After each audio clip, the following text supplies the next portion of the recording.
Cita Citata memang tengah menjadi perbincangan lagi saat ini. Setelah kasus dengan masyarakat Papua dan TKI Hong Kong, kini berhembus kabar baru lagi kalau Cita bagai kacang lupa kulit. Betapa tidak, ayahanda Cita kabarnya kini tengah dirawat di salah satu rumah sakit di Bandung, Jawa Barat akibat penyakit kanker hati. Namun benarkah Cita saking sibuknya show hingga tak sempat mengurus ayahnya yang sedang sakit?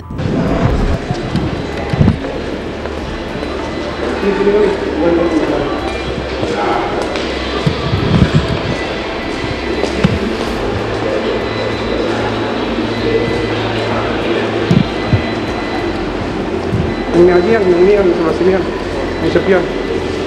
Ini sini itu kan farmasi.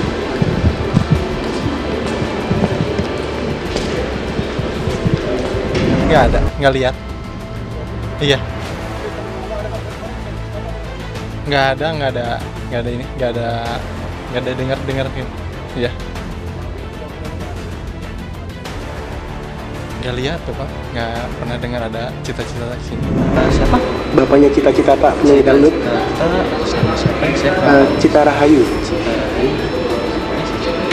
Atau nama bapaknya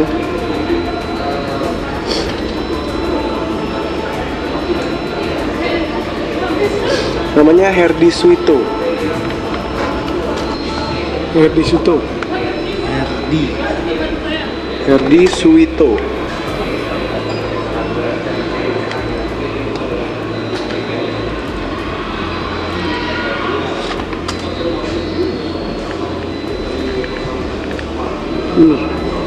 Ada kan?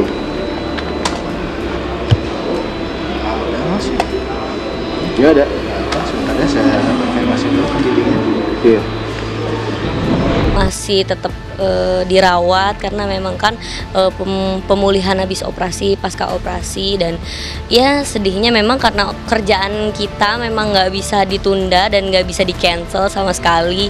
Itu menjadi resiko pekerjaan, jadi mau nggak mau harus terima. Iya sedih juga sih, tapi tetap masih keep kontak sama semua keluarga di Bandung. Jadi semua teleponin, aku bilang ya semua harus tunggu gitu, karena memang aku juga kan lagi sibuk kerja gitu. Atau kalau misalkan aku datang ke sana pun kerjaan berantakan, semua berantakan. Jadi memang harus fokus kerja. Keluarganya dia sendiri itu emang acuh tak acuh sih orangnya, acuh lah gitu terus. Bapaknya emang dulu sekarang sih kurang tahu sih sebenarnya, kurang tahu nggak kepo juga sih sebenarnya, kurang tahu. Tapi kalau ngelihat dari karakter dulu, karakternya dia sih emang ya mungkin aja dia itu nggak ini namanya apa nggak lah itu dia acuh itu terhadap keluarganya, mungkin aja gitu.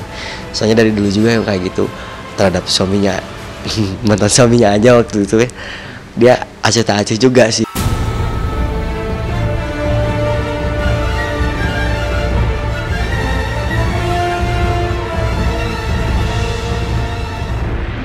Cita seakan acuh tak mau ambil pusing dalam urusan keluarga, bahkan kedua orang tuanya.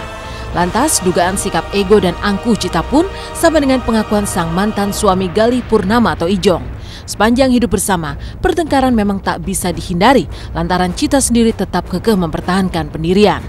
Lantas benarkah saat bersama kawan-kawan Ijong pun Cita sering bersikap tak sopan? Benarkah Cita pun pernah menanggalkan jilbab yang telah ia pakai lantaran terlibat cekcok dengan Ijong? Ya agak kurang sopan, kayak kalau lagi kumpul sama teman-teman gitu kan, kalau di band gitu kan, kalau mau manggung kumpul-kumpul dia tuh bercanda-bercandanya sambil ke kepala gitu, ke kepala. Terus ya kurang sopan aja sih sebenarnya gitu. Ya pakai kerudung kan itu sesudah nikah gitu kan, sudah nikah. Ijong bilang gitu kan bagusnya pakai apa, sebelum nikah juga gitu kan. Ijong sebelum nikah Ijong bilang gitu bagusnya pakai kerudung gini. Pertamanya sih biasa aja, terus kesini dia pakai gitu kan, pakai inisiatif dia sendiri juga gitu kan, pakai. Nah pas udah itu kita sering berantem waktu itu emang berantem hebat, dia lepas kerudung. Persoalan hidup Cita seolah tak berujung. Hampir selalu ada masalah menerpa. Dengan para fans, khususnya TKI Hong Kong saja, Chita belum meminta maaf. Bahkan kisruh dengan warga Papua yang tengah diproses oleh kepolisian saja tak membuat Chita memenuhi permintaan masyarakat adat Papua untuk meminta maaf. Entah sampai kapan semua masalah ini berakhir. Setidaknya tuntutan warga Papua tak henti bergema, bahkan menuntut agar Chita segera diseret ke bilik penjara. Terkait masalah kasus Citata, ya, yang memang sudah kita serahkan ke Cybercrime Unit 2, bahwa klien kami, masyarakat Papua, meminta untuk segera Citata dilakukan penahanan, ya, atau penangkapan. Masalahnya apa? Karena kita jangan membiarkan orang yang telah membuat satu sikap atau diduga telah melakukan tindak pidana berkeliaran di luar. Ya, jadi masyarakat Papua meminta untuk segera dilakukan penahanan secepatnya terhadap artis Citata. Kenapa saya meminta kepada kepolisian, ya, notabene di sini saya Cybercrime Unit 2 untuk segera melakukan penahanan terhadap artis Citata, karena apa?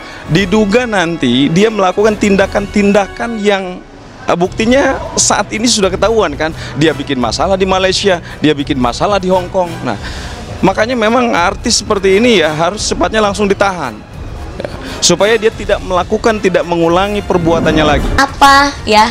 Banyak kalau nggak disukain mah, tapi kan harus suka, namanya orang udah bersyukur udah dikasih segini adanya, berarti kan kita mempunyai kekurangan dan kelebihan masing-masing. Kalau kekurangan kita dijadikan kelebihan.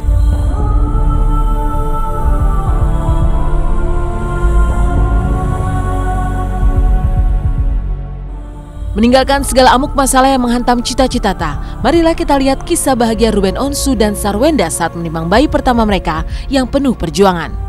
Lantas benarkah Ruben sangat protektif sampai menyewa bukan satu kamar, tapi satu lantai rumah sakit demi mensterilkan sang bayi dari orang lain? Benarkah memilih tanggal 5 sebagai hari persalinan karena dibisikkan oleh mendiang ibunda Ruben lewat mimpi?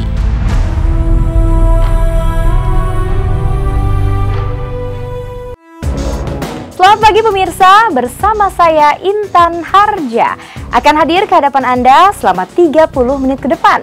Dan akhirnya perjuangan selama 9 bulan mengandung selesai sudah setelah Sarwenda melahirkan seorang putri cantik untuk Ruben Onsu. Tetapi benarkah Ruben sampai menyewa satu lantai rumah sakit sekaligus dan lantainya harus dipel tiap 1 jam sekali agar sang bayi tetap steril? Lalu benarkah pula tanggal 5 Juni dipilih Ruben karena Ruben bermimpi didatangi mendiang ibundanya?